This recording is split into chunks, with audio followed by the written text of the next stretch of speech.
Please welcome with a huge round of virtual applause, Toastmasters Shweta with her speech titled Keep Pace with Change.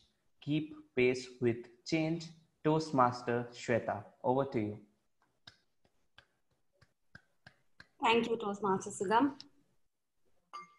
When I asked an egg, "Are you afraid of getting into hot water?"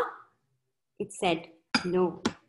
And when it got into hot water, it came out tastier and healthier.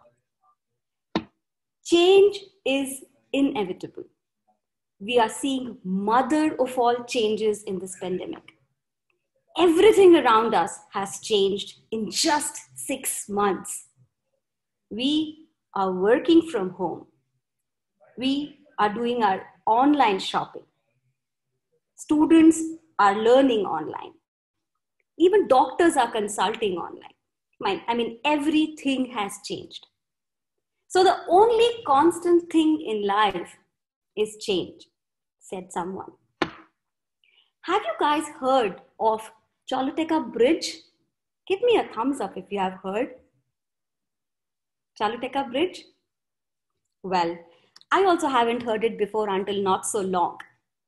It's a 484-meter long bridge on the river Choluteca in Honduras in Central America.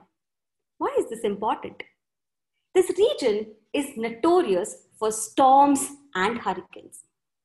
The authorities decided to build a bridge over River Choluteca in 1996.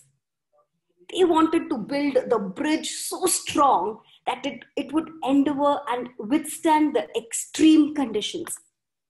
They gave this contract to Japanese team. The Japanese team built a strong, solid bridge designed to withstand the powerful forces of nature and dexterity.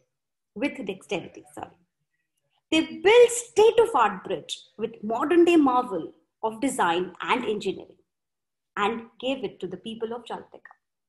The people of Choluteca loved it. It was a joy and a pride for them. In October, when the bridge was completed in 1998, in October same year, there hit a huge hurricane in Honduras. There was 75 inches of rain in just 4 days, which it takes 6 months here to rain. There was devastation all around. The river Choluteca swelled and flooded the entire region, and 7,000 people lost their lives. All the bridges in Honduras were destroyed, but not the Choluteca Bridge. But there was a problem. Let me share my screen to show you the problem.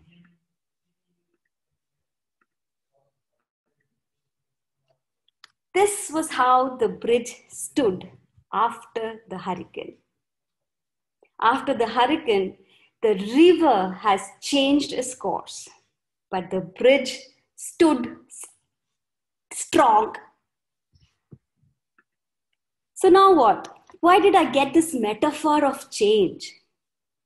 If we do not change, things will move and we will be obsolete, right? And we have to keep pace with the change.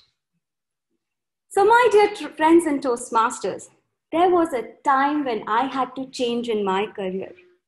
I was into a Java project, managing a Java project, and one day a manager comes to me and says, the underlying technology has to change to Pega. Well, 15 members team, the technology has to change to Pega. I don't know Pega. Oh well, give me a change plan. How will you do this? Please come up with a plan. I had 2 options: to quit or to get into the hot water and to learn Pega. I gave him a short-term plan and a long-term plan. I said, okay, we get experts of Pega from outside. This team of 15 members will be my functional people. Experts will start building your project. And in due course of time, we will reskill these 15 people and bring pace to the project. So that was my short term and a long term. But with the change, what happens? It leads to apprehension, it leads to fear, it leads to vulnerability, it leads to sadness, and it sometimes leads to excitement. Some were apprehensive about the change. I know we must have all gone through these times being in the corporate world. Some were excited, who were motivated to learn new technology. So, taking this change was a big challenge for me, which I made it possible with the help of my 15 members who kept that faith in me that we can reskill ourselves. So, there was a huge, or we did like study for 6-7 months. We were building the project, we were reskilling, but at the end, we were all expert in that field. Think about, whenever you think that you're an expert, pause and think, do you need a reskill? Whenever you're starting a new business, think whether this can take the change after 4 years, because the bridge stayed and the river moved. The great solution will stay, but the problem will move. The product will stay, but the industry will move. The service will stay, the customer will move.